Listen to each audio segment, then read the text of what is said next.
फुलेरा शिव महापुराण के ऊपर लगा है। आप उस फुलेरे की छत्र छाया में बैठे हो, कुछ ना कुछ तो बाबा देकर भेजेगा। खाली कैसे भेज सकता है? कैसे भेजेगा? विश्वास दृढ़ करिए, भरोसा पक्का करिए, वो आएगा, देगा, निश्चित है। कह दिया लड़की ने, मैं तुम्हें लड्डू नहीं, गणेश जी कह रहे भगवान शिव जी से, उसने मुझे नहीं दिया। अब गणेश जी को गुस्सा आया। गणेश जी ने कहा पिताजी से, बासी रोटी का लड्डू है और नाटक कितना कर रही है। मोतीचूर का होता तो बात दूसरी थी।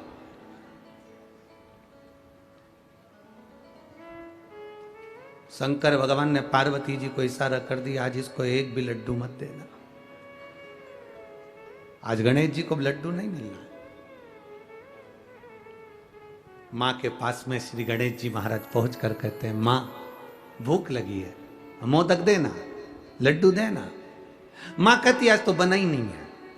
षडानंद कार्तिकेय जी के पास गए गणेश जी, भैया भूख लगी है। गणेश कार्तिकेय जी बोले, तेरी तो भूख बारी न्यारी है, तेरी भूख कम होती है, एक दो लड्डू से तेरा काम चलता है, नहीं है मेरे पास में। अशोक सुंदरी के पास पहुंच गए, जीजी लड्डू, जीजी के है ही नहीं, रखे थे तो ऊंदरा खा गया, चूहा, लड्डू ही नहीं बचे। ओ अब शंकर जी की लीला बड़ी अपरंपार है। शिव जी ने बड़ी भारी कृपा करी।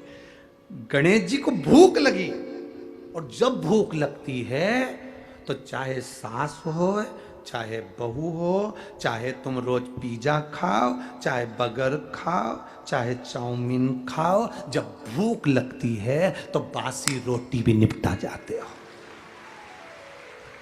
भूख लगने पर है, भूख लगी तो बासी रोटी। अब गणेश जी को याद आया, रात्रि का समय, मध्य रात्रि हो रही है, लड़की बेटी गणेश को पुकार रही है, मेरा गणेश आएगा, 2 लड्डू उसका, आधा पानी उसका, आधा लड्डू मेरा और आधा पानी मेरा। बस गणेश जी को याद आ गया, इतनी रात्रि को मंदिर भी बंद पड़े, कौन भोग लगाएगा, क्या करूं। एक ही बेटी है जो आधी रात को भी मुझे बुला रही है, आधी रात को।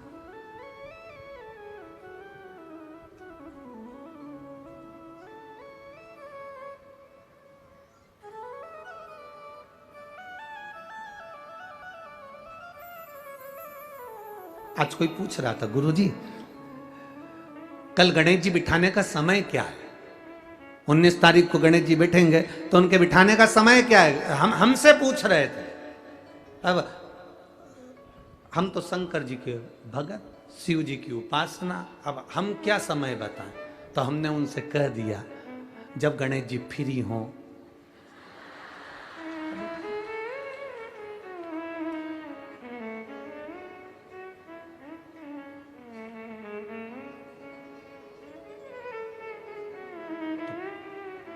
तो उन्होंने पूछा गणेश जी फ्री कब रहते हैं? तो हमने कहा अब ये तुम्हारे ऊपर, हमको तो मालूम भी नहीं, हम तो अपॉइंटमेंट लिए भी नहीं उनसे, तो तुम्हें ज्यादा स्मरण हो। तो किन तक आप शंकर जी की कथा करते हो, आपको नहीं मालूम कि गणेश जी कब फ्री रहते हैं? हमने कहा गणेश जी फ्री रहने का केवल एक समय होता है, एक टाइम होता है, एक पल होता है, एक घड़ी होती है कि गणेश जी महाराज हमारे घर में आ गए।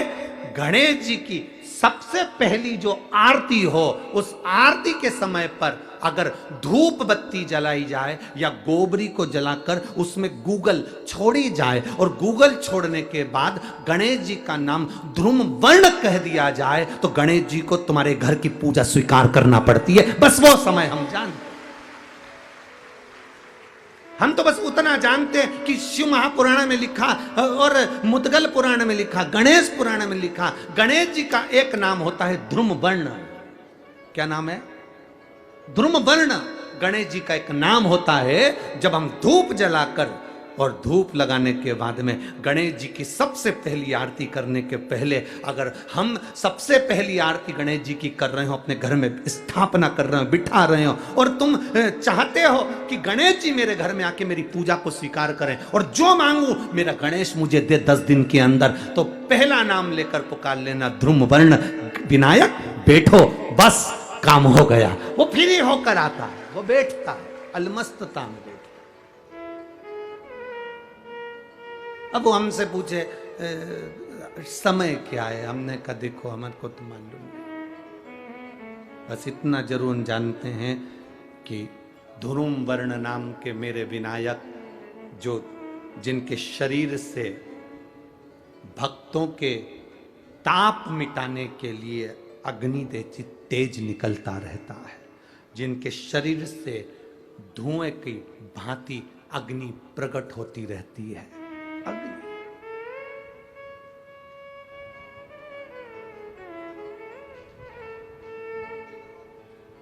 हम तो उनको पहचानते हैं जो दुनिया के ताप मिटाने के लिए प्रगटा।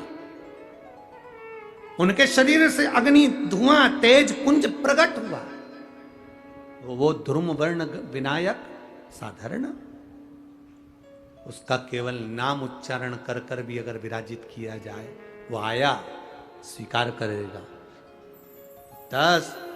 आप अभी तक बिठा लेते थे सिद्धि विनायक आओ, मयूरेश्वर आओ, भगवान को बल्लेश्वर पधारो, आपने बुलाया, आया वो, बैठा वो, ऐसा नहीं कि नहीं बैठा, पर हमें समय का भान नहीं हो पाया। हम किस समय पर भगवान को रिझाएं? परमात्मा को रिझाने का कोई समय होता है? भगवान को तो जब तुम्हारी मर्जी पड़ जाए, जब तुम्हारा दिल कर जाए, तब मेरे भगवान को रिझाने का प्रयास करो, वो तुम्हारे करीब में आकर बैठ जाएगा। जब तुम्हारा मन पड़े, जब तुम्हारी मर्जी पड़े।